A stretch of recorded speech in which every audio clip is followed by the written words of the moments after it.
friends, it's Teresa and welcome back to my channel. In today's video I'm going to be discussing all 6 books that I read during the month of April, aka my April wrap-up. So I have a lot to talk about because I read 6 books, I think. Pretty sure I read 6 books during the month of April. I read 6 books in the month of April, none of which were on my physical TBR, except for one. No, it was a reread. But if it's kind of videos from me, hit like, subscribe, and comment. I try to upload these at least once. I try to upload these once a week and try to upload these wrap-ups at least once a month. So if you want to see more of those, best to follow me now. Until, we get to it, let's hop into the video. Like I said, I read a total of 6 books during the month of April, one of which was with DNF, so we're going to start off with that one. And that one is The Rain Shadow Orphans by Naomi Ishiguro. This is an adult high fantasy / sci-fi. I received this as an ARC from NetGalley. I read about 48% of this book before I DNF'd it. This comes out May 26th. So this is following multiple POVs. One set of POVs is a set of siblings who are part of a gang called the Lucky Crows. They steal the I think Dragon Pearl from the general of the Emperor and have to find a way to give it back or be hunted down by the Emperor's lackeys. The next POV is Haru, who is the Emperor's son, and he has a knack for seeing spirits that aren't there. And the third and final POV is Theo, who has moved from his homeland and is considered a refugee of sorts. Is considered an undocumented immigrant of sorts and has a gift for magic. These POVs all come together and come to a collision when they're trying to get back the Dragon Pearl, and then also this new magical / scientific progress that the Emperor has made, which is called the Life, which is like a robot, basically. The Alice Life or something like that? Something like that, where the robot has come to life. It's basically a commentary on AI. It's supposed to get rid of all the menial work and all the small tasks that no one wants to do, and make life a lot better for everyone. I DNF'd this at 48%. It wasn't a bad book per se. I quite enjoyed the multiple POVs. The writing style was very cozy and comforting and very reminiscent of Studio Ghibli, which is what it was marketed as. My biggest problem with this is that it's the pacing. This takes place within 48 hours, and this is over 640 pages long. Not saying that books can't be paced at that situation, 48 hours inside a book for over 600 pages. However, the pacing was just really slow. Even the fast parts were really slow for me. And I just could not get myself getting into it. I thought that it would pick up by the 50% mark, but it did not. And unfortunately, I just had to put it down. I just could not do it at all in the slightest. The next ARC is coming out May 11th or May 12th, I want to say. And that is The Last Page by Katie Holtes. This is an adult romance novel following Ella, who is set to own this bookstore after the bookstore owner passes away from heart failure. However, once it's announced, she ends up finding out that the store actually ends up going to the store owner's grandson, Henry, who has not been there for quite some time.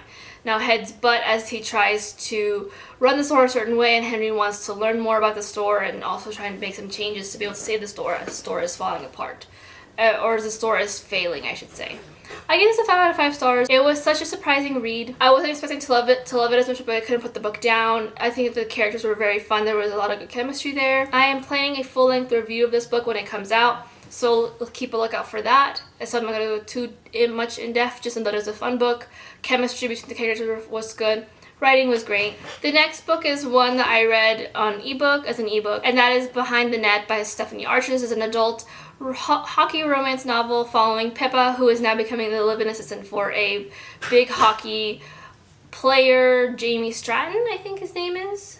Jamie Stryker. And the two of them have to, while she's living with him, the two of them eventually end up falling for each other, and it's a whole cute thing. I gave this book a 4 out of 5 stars. I thought this was a fun little read. Very spicy. This was a very spicy read, don't get me wrong. But I had a lot of fun with the book. I couldn't put it down. I thought that the characters had such great chemistry.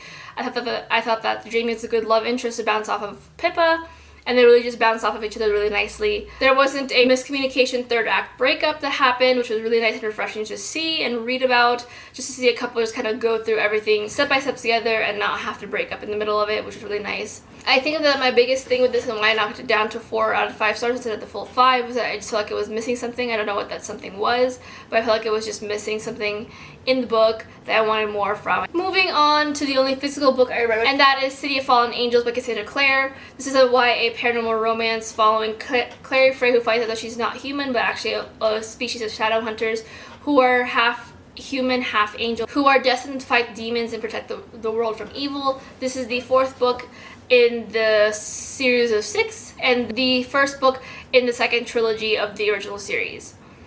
I gave this a 4 out of 5 stars. It was a fun read. This book wasn't as bad as I remembered it to be. This was like my least favorite in the entire series, remembering what the book was about after remembering what I felt like when I first read the book. Dust is everywhere, and I'm so over it. I'm just gonna do this. It shouldn't be dusty because I just read it, but alas, here we are. But it was still just a fun read. It's fun being back in this world and seeing this world just really develop and turn into what I love about it so much. It's one of Cassie's shorter books, and I think it's only like a couple hundred pages versus her usual like 600 pages long book. This is only 424 versus her normal 600 plus something book.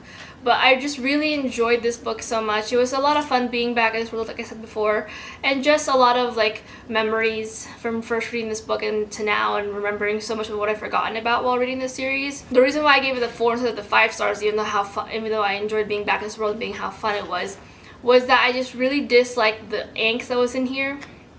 I disliked the Maya, Simon, and Isabel plotline. I felt that was unnecessary to go through.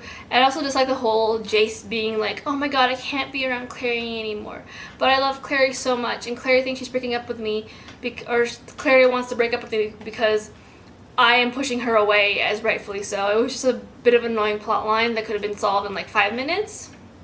But alas, we have to have drama and suspense and whatnot, and here we are. I can't wait to read the second book in the second trilogy, which is The City of Lost Souls. Yeah, City of Lost Souls. Moving on to the last 2 books, which I read through audio, and that first one is The Possession of Alba Diaz by Isabel Cañas. This is an adult gothic novel, gothic romance, I would say, following Alba Diaz as she's trying to expel a demon from her body and learn more about herself as she was adopted as a young baby.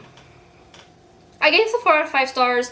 I really enjoyed this book. I love that the audiobook was narrated really well. It was very atmospheric and creepy, and I found myself rooting for the characters and their romance. I just wanted them to be together. Isabel Cañas is a really good gothic romance novel writer that just balances creepiness and like romance very well. So if you're looking for something like that, I highly recommend Vampires of El Norte or The Hacienda. However, I gave this a 4 out of 5 stars because I feel like the pacing was just the weakest part of this book.